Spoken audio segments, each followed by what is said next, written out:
Mañanas en Libertad. El presidente de Estados Unidos, Donald Trump, ha ordenado suspender toda la ayuda militar a Ucrania. Esta suspensión afecta a más de 1.000 millones de dólares en armas, municiones y otro tipo de proyectiles, incluyendo los envíos que ya están en tránsito. La medida se va a mantener hasta que Donald Trump determine si Ucrania está comprometida con la paz. Esta decisión es la consecuencia directa de la tensa reunión entre Donald Trump y el presidente ucraniano Volodymyr Zelensky, en la que se discutieron desacuerdos sobre la ayuda militar y la postura estratégica de Ucrania. Recordemos que Donald Trump consideró que Zelensky no estaba listo para la paz, por lo que se han quedado en el aire las condiciones para reanudar esos contactos sobre Ucrania. Bueno, vamos a ver, yo creo que es que hay gente que continúa sin enterarse de cómo van las cosas. Hay gente que continúa pensando que Donald Trump es un simple imbécil, un señor con el pelo naranja, en maneras enormemente macarras, que por tanto si tuitean muy fuerte desde el salón de su casa, pues entonces van a conseguir doblarle la mano a Donald Trump. Donald Trump ha llegado al poder pues con una serie de promesas electorales que va cumpliendo una tras otra. Y una de esas promesas electorales era dejar de gastar dinero en una guerra infinita donde no se ve cuál es el horizonte, dejar de gastar dinero del contribuyente americano. Si Donald Trump te ofrece una salida y te pone sobre la mesa un acuerdo de explotación conjunta de minerales que a Donald Trump, le permitiría salvar la cara ante sus electores. Oye, no voy a gastar más dinero del contribuyente americano, pero mira, aquí tengo un acuerdo de explotación conjunta de minerales firmado con Ucrania y, por tanto, como eso va a generar un rédito económico, pues con eso se paga la continuidad de la ayuda a Ucrania mientras duren las conversaciones de paz. Si Trump te ofrece una salida, cógela, no seas idiota, coge la salida que te ofrece. Y si no coges la salida que te ofrece, bueno, pues entonces, chico, atente a las consecuencias. Trump no ha ocultado en ningún momento cuáles eran sus intenciones, que eran las que prometió en campaña electoral. No gastar $1 más del contribuyente americano en una guerra que no va a ninguna parte y lleva ya 3 años empantanada, con una Unión Europea que encima cerdea ayudando a Putin, comprándole hidrocarburos para que Putin financie su esfuerzo militar. Insisto, si Trump te ofrece una salida, cógela. Trump no es Rajoy, Trump no es Feijóo, Trump no es Merz, no es Merkel, no es Macron. Trump no es alguien a quien le importe un bledo lo que los medios progres hagan, lo que los tuiteros escandalizaditos tuiteen, le da exactamente igual. Él es muy abierto en cuanto a sus intenciones, no las oculta. Con lo cual, si te ofrece una salida, cógela. Si Trump te ofrece un acuerdo que te hubiera permitido seguir recibiendo ayuda militar, pues aférrate a él, en lugar de ir a la Casa Blanca a montar el numerito y encima a darle carnaza a las redes progres de medios de comunicación para que encima presenten el numerito como si fuera Trump el malo. Trump te está ofreciendo una salida. Cógela. No la coges y piensas que excitando a los medios progres para que continúen con sus campañas de difamación y criminalización de Trump llegas a algún lado. Bueno, pues chico, mucha suerte.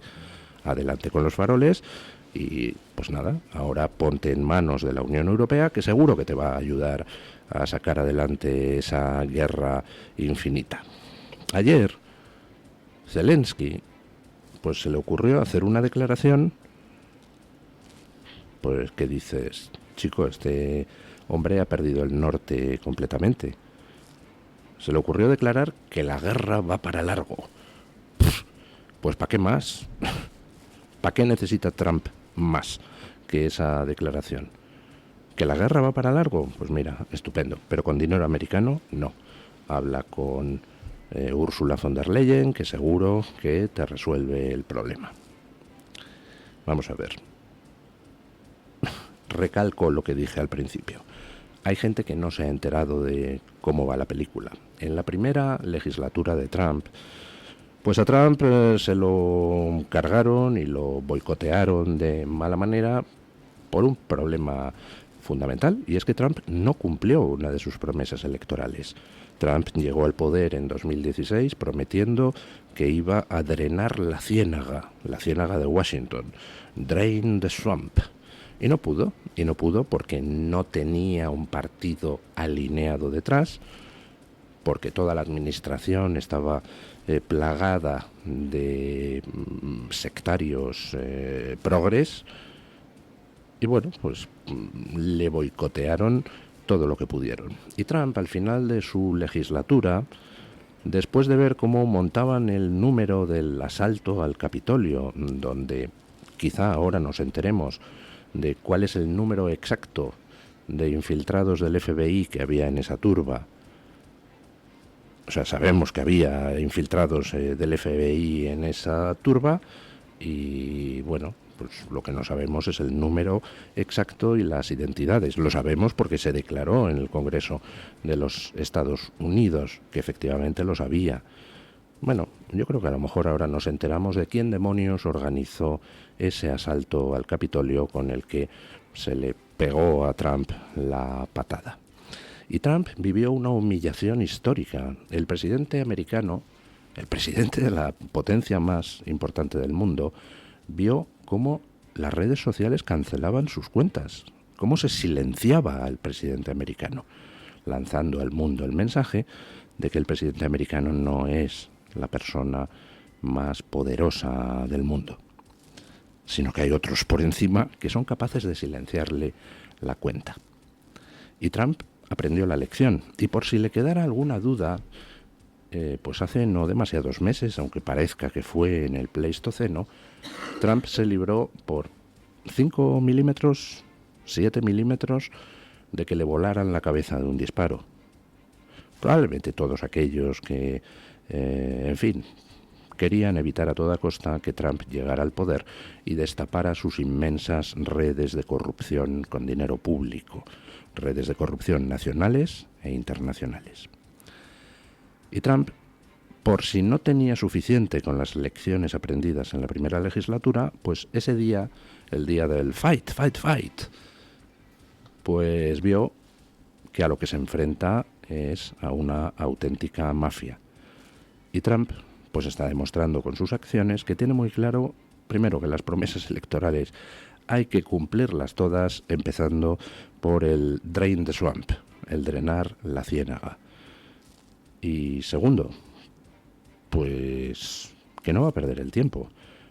Y no va a perder el tiempo precisamente para no dar ni la más mínima oportunidad a quienes en su primera legislatura le machacaron y humillaron y difamaron, y a quienes incluso pues han intentado matarle.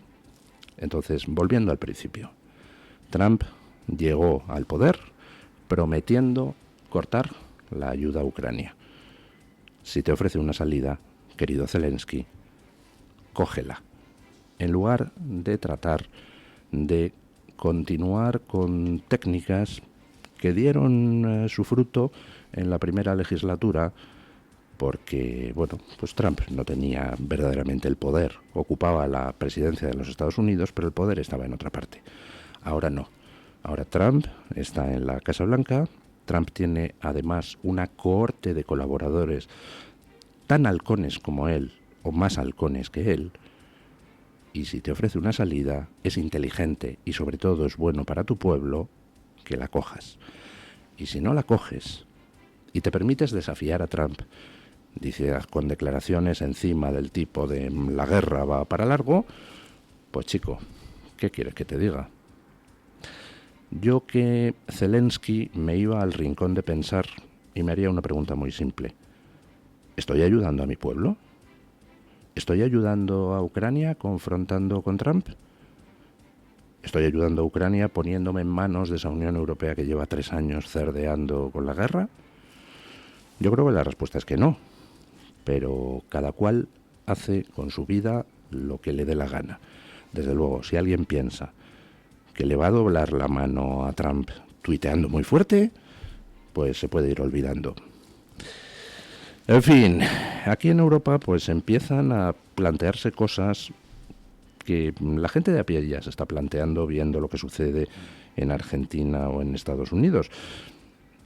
Pero bueno, digamos que los grandes empresarios siempre son más renuentes a enfrentarse con el poder, ¿verdad?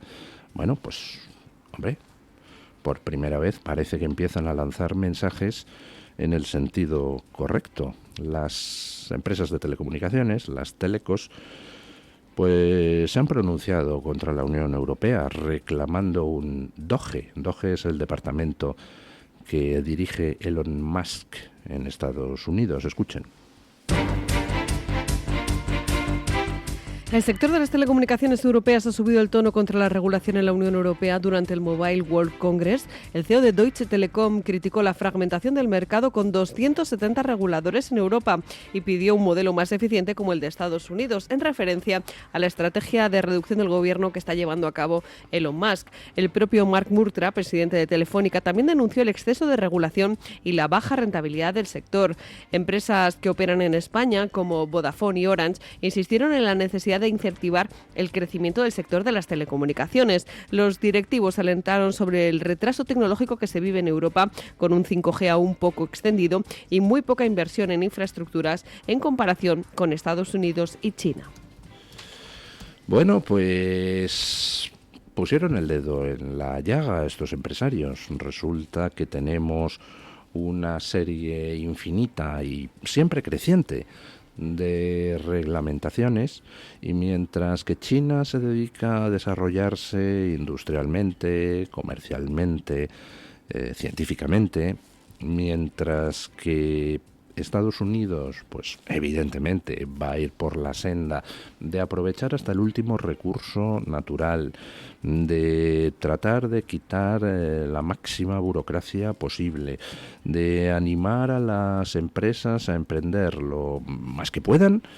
En lugar de eso, Europa se dedica a regular. Es decir, ha sacado antes unas regulaciones sobre la inteligencia artificial antes de que en Europa tengamos a nadie que tenga ningún peso en el sector de la inteligencia artificial. Por supuesto, gracias a las reglamentaciones, seguiremos sin tener a nadie que tenga ningún peso en la inteligencia artificial.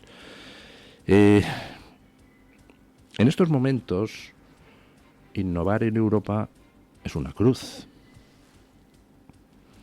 El otro día hablaba con alguien que está en una universidad extranjera, que está allí trabajando, y entonces pues me contaba sobre los procesos de selección, donde resulta que para una determinada área de físicas, pues resulta que a la hora de seleccionar, pues tienen la cosita esta de las cláusulas de, es que tienes que contratar a tantas mujeres como hombres.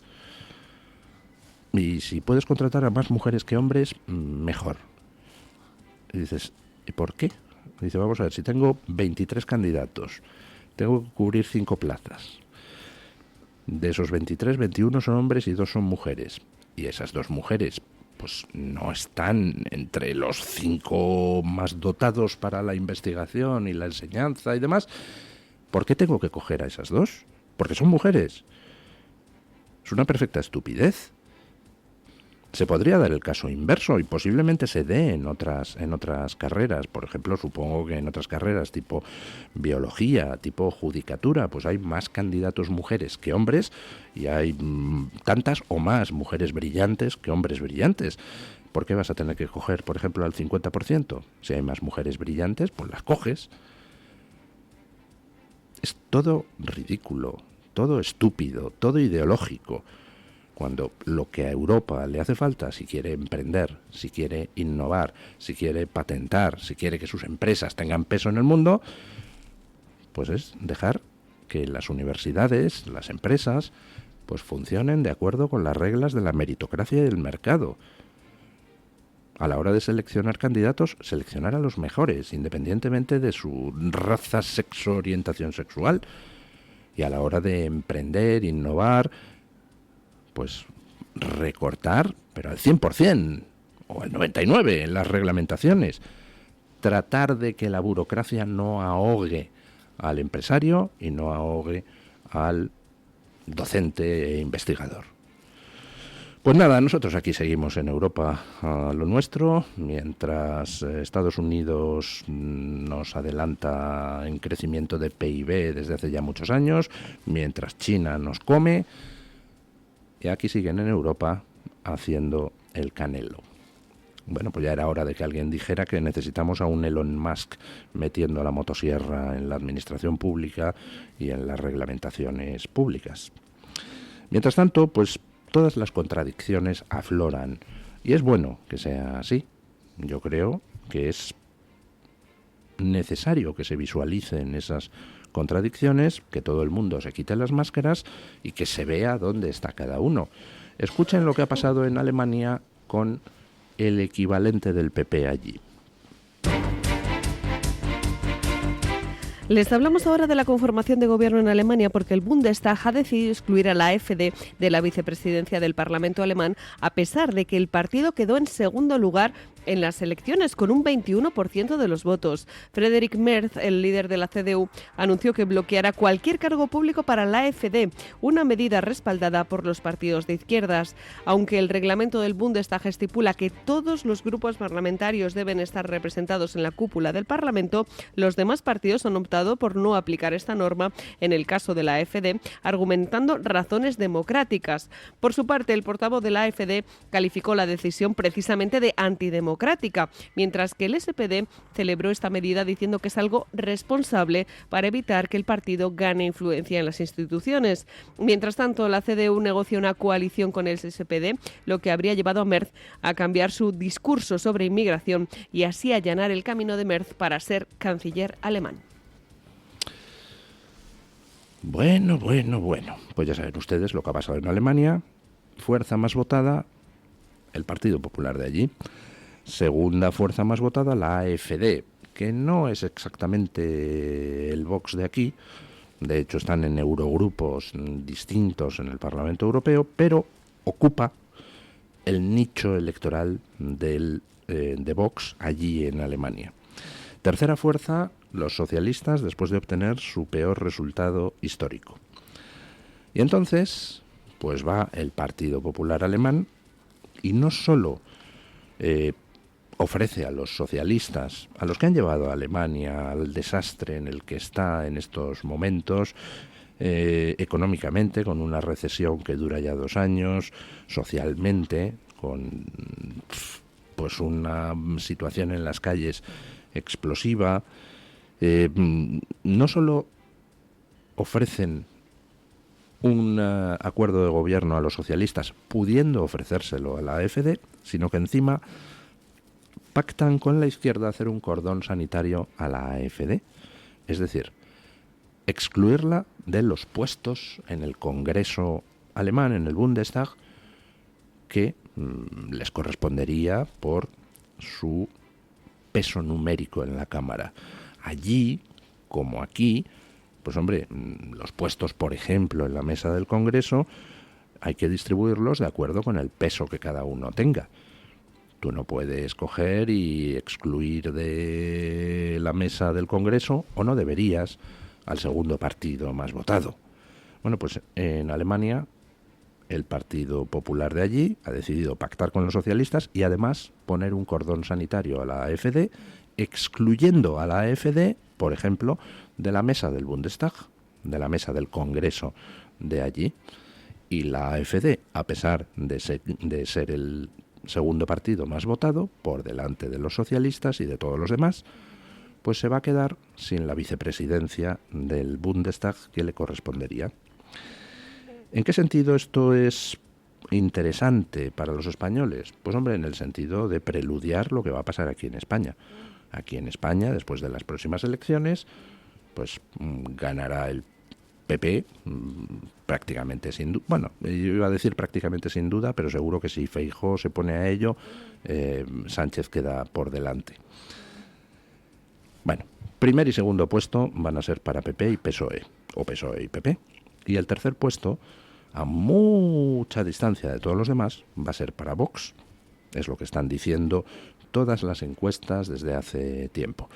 La campañita contra Vox no está teniendo resultado y Vox sigue subiendo, el PP sigue bajando ligeramente, el PSOE se mantiene ahí por encima de los 100 escaños, pero a costa de que desaparecen sus socios de Frankenstein, con lo cual no va a poder reeditar ese tipo de coalición.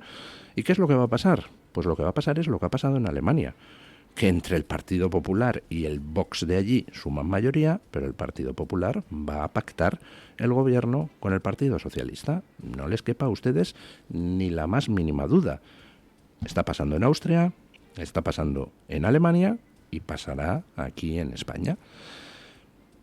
Es una estrategia que, bueno, tampoco va a ningún lado, porque lo que va a pasar en Alemania es simplemente que se dilata un poco en el tiempo, como mucho 4 años, el ascenso de la AfD al gobierno, porque evidentemente el Partido Popular Alemán pagará en las urnas su vuelta hacia la izquierda. La AfD seguirá subiendo y seguirá subiendo hasta que sea imposible negarle la participación en el gobierno. En Austria ya ha estado la cosa a punto de que se rompiera el cordón sanitario. Ganó el Vox de allí, en Austria. Al final, pues los populares, socialistas, verdes y todo lo demás, pues han hecho una coalición Frankenstein para evitar que el Vox de allí llegue al gobierno. Bueno, pues es retrasar un poquito lo inevitable. Al final, si están ascendiendo ese tipo de partidos, la AfD en Alemania, el FPÖ en Austria, en España Vox, etcétera, etcétera, es porque existen razones reales que provocan el malestar de la gente. Una coalición de populares, socialistas, etcétera, es decir, otra vez las mismas recetas fracasadas, pues a lo que llevan es a que el malestar continúe creciendo y, por tanto, el voto a los partidos que recogen el malestar. Pero bueno, allá cada cual. Mientras tanto, ayer teníamos pues una noticia que en principio, hombre, pues dentro de la panoplia de malas noticias parece buena, pero que plantea una reflexión interesante. La Unión Europea ha decidido flexibilizar algo la normativa contra las emisiones de CO2. Escuchen. Terminamos el repaso a este tramo de noticias contándoles que la Unión Europea ha decidido flexibilizar las reglas contra emisiones para la industria del motor. Entre las medidas anunciadas se plantea que los controles de emisiones se realicen cada 3 años en lugar de anualmente, dando más margen a los fabricantes para adaptarse. Además, se ofrecerá a los fabricantes un sistema de compensación entre vehículos térmicos y eléctricos, permitiéndoles vender más coches convencionales en 2025 si aumentan la producción de modelos limpios en 2026 y 2027. También se estudian ayudas directas a los fabricantes de baterías y posibles restricciones a la importación de componentes. Bueno, o sea que se van a flexibilizar las reglas relativas a la emisión de CO2 para la industria del automóvil. Ahora que ya se ha conseguido que la industria del automóvil se hunda en Europa. Ya saben ustedes que está pasando esa industria del automóvil, especialmente en Alemania, por un momento terrible, con despidos por primera vez en empresas automovilísticas que hace 80 años no despedían a nadie. Hace 80 años que no despedían a nadie. Bueno, la Unión Europea ha decidido flexibilizar las reglas. Y a mí me gustaría hacer una pregunta, porque claro, todas esas reglas contra la emisión de CO2, que curiosamente solo se aplican a los coches aquí, fabricados aquí, porque los chinos hacen lo que les da la gana, todas esas reglas se han impuesto aludiendo a que si no se imponían esas reglas, entonces el mundo, el planeta, alcanzaría un punto de no retorno que implicaría la destrucción de la humanidad, etcétera, etcétera, etcétera. Ese es el argumento básico utilizado. Entonces, resulta que ahora se flexibilizan las reglas. Entonces el planeta no va a alcanzar el punto de no retorno, no se va a destruir porque se flexibilicen esas reglas. Entonces, ¿por qué se pusieron? Es decir, si no eran necesarias, porque el planeta no se iba a destruir, no se va a destruir si las flexibilizas, ¿por qué se pusieron? Pues muy sencillo, porque todo es una basura. No hay ninguna emergencia climática. Lo que hay es un intento deliberado y hasta el momento fructífero de destruir la economía europea en beneficio de China. Bueno, pues nada. Nos tendremos que quitar de en medio a esta casta política que trabaja contra los intereses de la ciudadanía europea, ¿no les parece a ustedes?